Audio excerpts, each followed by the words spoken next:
You are Locked On Gators, your daily podcast on the Florida Gators. Part of the Locked On Podcast Network, your team every day.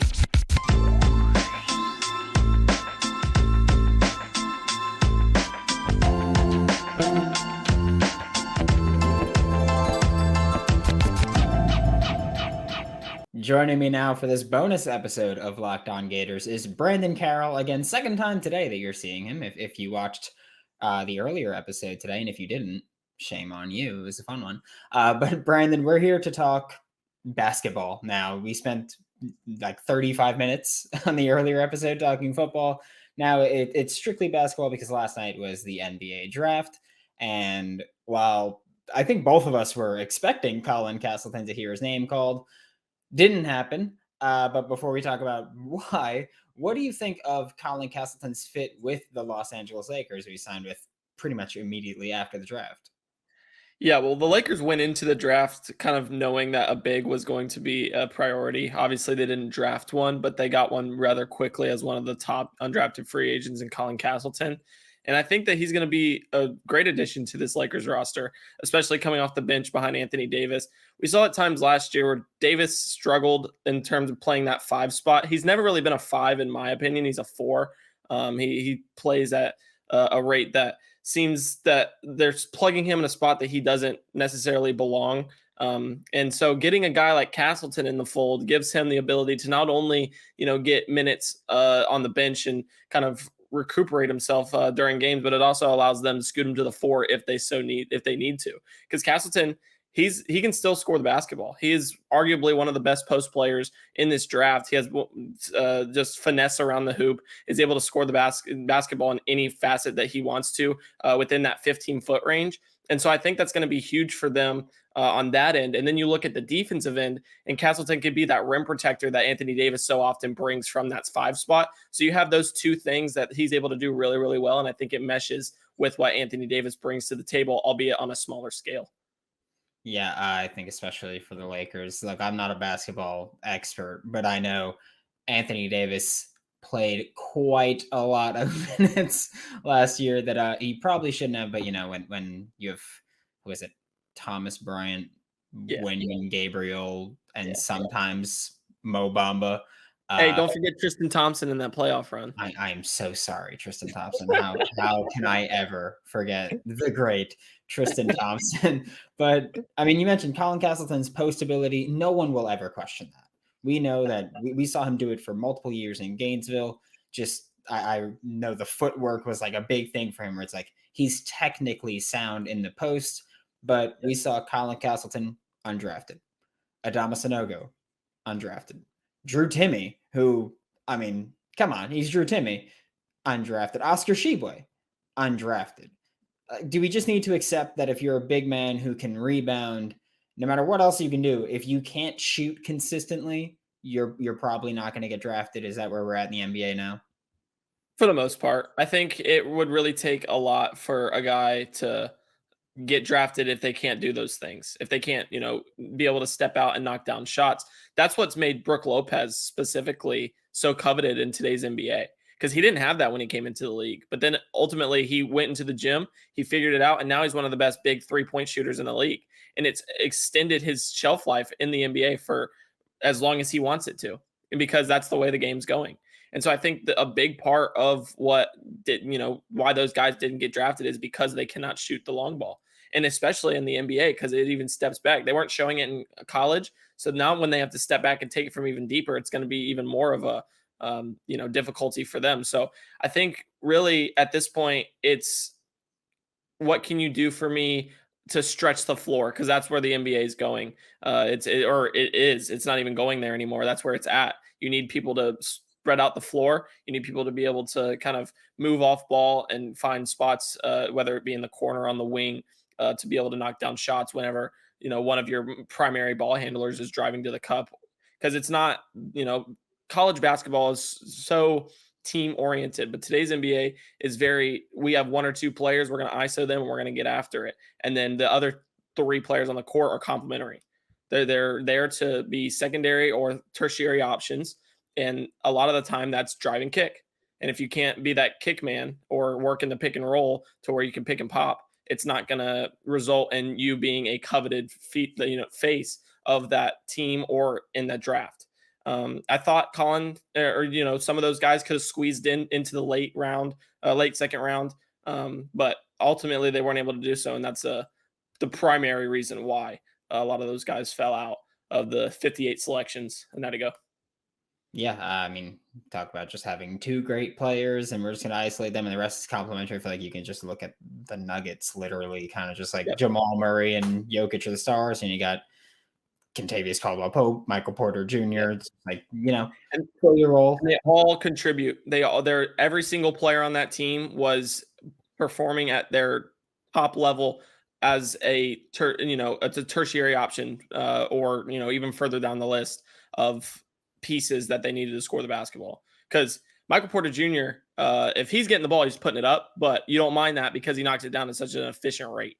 And so you see that, and then you go and see the difference between him or let's say for like we were talking about the Lakers, they didn't have that backup big man, and in this NBA you need a backup big man that can not only perform the big roles but also, like I said, step out and be able to knock down shots, whether it be a three or mid-range or things like that. So that's what made the Nuggets so good this year, is they had all those pieces complementing the guys that they had on the court with Jokic and Jamal Murray, kind of running that pick and roll as we so often saw. When they were getting in a rut, that's what they went to. All right, we're going the 1-2 game with Nikola Jokic and Jamal Murray, and we're going to, hit it home till it works or they stop it, So it's just consistent in that area, and that's just the way that the NBA is going today. So it's a very big, very, very big focal point as we look at who's going to get into the league and do so via the draft. Yeah, you talking about you need a big man that can shoot, and we spoke a little bit about this yesterday off air. I'm a Knicks fan, so I've had to sit through Mitchell Robinson, Jericho Sims, and Isaiah Hartenstein shooting like 18% from three. And I'm just like, super cool. Good, great. I'm glad that we're just so 1980s, basically. But one thing with this signing, for you at least, is that it's kind of awesome because you are a big LeBron fan. Anybody who saw your tweets during the playoffs knows that. And I'm sorry about that, by the way. I'm sorry to everyone that I bothered with the LeBron tweets. I don't mean to. I don't intend to.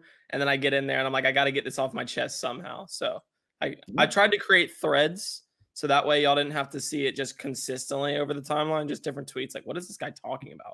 But I had to get it off my chest somehow because, if Bron's in the playoffs, I'm locked in. Yeah, I mean, I remember I messaged you one time and I was just like, it'd be nice if the Lakers can make a jump shot. And you were like, it'd be nice if the Knicks could win a game. And I was like, yeah, I get it. I get it. But just how excited are you for the possibility of LeBron and Colin Castleton sharing a court, whether it's likely or not? Just the possibility of that has to be awesome. Yeah, it's really cool just kind of seeing my two worlds collide. Obviously covering UF sports, I've got to see Colin Castleton for quite some time. And then obviously I've grown up a LeBron fan, and really appreciate what he's done for the game of basketball. So just having the ability to see those two kind of play together potentially, because, it's still up in the air whether Colin Castleton makes the, 15-man roster or not going into the season. But I do think that there's a good chance that they could mesh well together because Castleton can play that, off ball. LeBron drives to the cup. They crash on LeBron. He dishes down to Castleton. Castleton gets a bucket that way. Or they can play like in a pick and roll where Bron, Colin sets a pick for Bron, even though that's not really what Bron's done in his career. It adds another dimension to that offense that allows the Lakers to score the basketball at a higher clip as they're going to, need to do as we go forward, because we're only getting to the point where the NBA is a scoring game. The defense, like just being able to stop teams at this stage is very, very difficult. So if you're not able to contend with those teams from a scoring standpoint, which the Lakers struggle with against the Nuggets this year in the Western Conference Finals, it's not going to be something that you're able to kind of produce in a way that allows you to make that push in the playoffs later on in the season. So I'd like the fit. I do. I think that it'll be interesting to see how much he plays, even if he does make the roster. But I think that just him being an option on that team is going to be very beneficial for both sides. Have you ever worn the best shorts on the planet? Because let me tell you, I have. And I can tell you where you can get them. It's Bird Dogs. Bird Dogs, the most comfortable shorts I've ever worn. Genuinely, the most comfortable shorts I've ever worn. And I can wear them lounging around the house because they're comfy.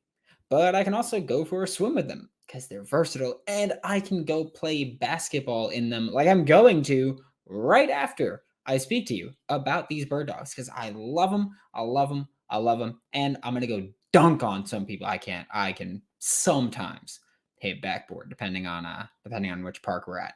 But I'm going to do it all in Bird Dogs. Go to birddogs.com/lockedoncollege and get yourself a pair of Bird Dogs. And when you use code LockedOnCollege, you will get a free custom Bird Dogs Yeti style tumbler with every order. Is LeBron your GOAT? Oh yeah, Okay. without a doubt. Without Okay. a doubt. That's a Yeah. And we can talk about that. Just full on like. Let's do it another time. I agree. Let's do it another time. And I'm gonna come. We're just gonna show up. I know it's not Locked On Gators, but we can go Locked On LeBron, and I can just give y'all some facts about LeBron being the greatest basketball player of all time. Yeah, I agree. And I'm not even a LeBron fan, but I'm like, I don't know how you can really say he's not at this point. That's just he's like the fact that you go, oh, he's not a scorer, but he's also the all-time leading scorer. I feel like is like the best argument for like, yeah, then if he's not primarily thought of as a scorer, but he's the all-time leader. Yeah, seems good, right? It yeah, seems good. A little bit, just a little good. But before I let you go, there was one more Gator who signed with the Lakers because this is basically Locked On Lakers. Sorry, Andy and Brian, I'm taking your job now. But what do you think of Alex Fudge also joining the Lakers? And the two-part to that is like I know you tweeted out the explanation yesterday, but I'm dumb. Could you re-explain the Exhibit 10 contract as well? Yeah, so the Exhibit 10 contract that Alex Fudge signed with the Lakers is basically a 1-year minimum salary deal that kind of gives the franchise a little bit of flexibility when it comes to that player. So it's basically like a prove it deal. It's we are not sure how, we think you're high upside. We're not sure exactly how you'll perform. So we're going to sign you to this deal, and it allows them to not only cut them with no cap ramifications, but if they feel that they are in a position to where they can help the team, they can elevate them to a 2-way contract before the season starts. So that's really the gist of what the Exhibit 10 contract is. It just allows them that flexibility to say, hey, you're on our roster, but you could not be at any point, or you could be on our roster permanently. So just perform at the rate that we think that you're going to, or that, you think you're going to perform, and we'll see where we can go from there. So I also think that Fudge is going to be that, summer league player, the guy that really has to prove himself. He's a high upside piece. Athleticism's out the gym. He's one of the most athletic players in this entire draft pool, I should say. But he struggled offensively. He has lapses in, his defensive, like he's so long defensively, but there's times where he'll try to jump passes that result in buckets on the other end. And he just does some little things that are questionable. So I think it's really just can you put the attributes together with the actual basketball play? And if he can do that, I think that he could find his way onto the roster. But it's an uphill battle for Alex Fudge at this point. Yeah, I'll be honest. I didn't even think he was going to get signed immediately following the draft. I thought that there was a good chance that he at least signed with like a summer league team, or was able to, find a home just kind of in a similar capacity of a prove it deal. But I do think that the reason they ultimately decided to go with Fudge is, he's had a rather solid draft prep. I thought that he was one of the, I didn't get to watch too much of it, but what I did get to see, I thought he was one of the, surprising pieces of the G League invite combine type thing that they did just before the actual NBA combine. And I thought that he was that piece that people looked at and they said, he has the tools. We just need to see it from him on a consistent basis and actually see it from him on the court, because he's still young. There's a lot of inexperience there. And I think teams can see that, if we can just mold him into being, what we think he can be, there's a good chance that he can perform for us at the next level. It's just, that's a lot of if to really warrant any type of, especially a draft spot, but even a two-way contract at this point. Yeah. And I know that, basketball, you take years to develop. And like you said, he's very young, but I'd like to imagine, just like in my head, I'm just like, when you're like, oh, the Lakers know what he can do. I like to imagine LSU is like, we can do it. And Todd Golden was like, we can do it. Now the Lakers are like, it didn't work for them, but we can do it, which obviously, NBA is better developing. Yeah. One thing I'll say is all respect to college coaches, all respect to the college regimes, but the NBA is at a different level when it comes to development. We've seen that from multiple different pieces that have come out of the college game that, they might have been more so because they're never going to be role players at the college level, but they're not always going to be that, oh, they're a star. And then they get to the NBA and it's like, oh, wow, this guy is very, very good. This guy has really turned it on here in the NBA. Well, a big reason to that is because of the development tracks that they put him on. Just look at the Miami Heat. The Miami Heat consistently pump out players that aren't supposed to be good, and they make them very, very good, and they earn them contracts elsewhere. It's something that they've done forever. Eric Spoelstra is a master at that. This year, they were one of the teams in the final Eastern Conference Finals, or they made the NBA Finals, but they had like 11 undrafted players that were playing for them.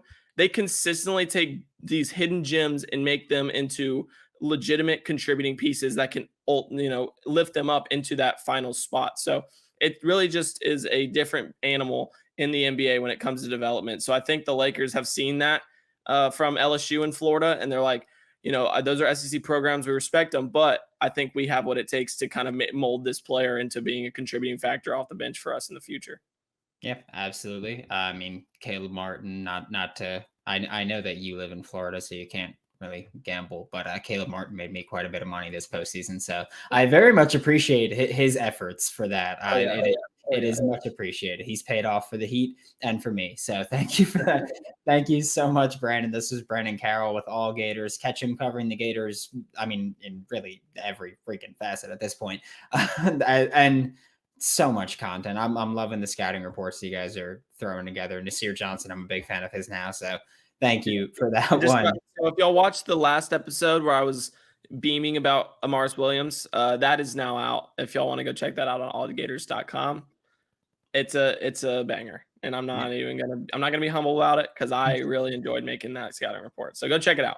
Yeah, go check it out. I'll put the link in the YouTube description below and even the podcast description. So there you go. Thank you so much, Brandon. Absolutely. Thank you.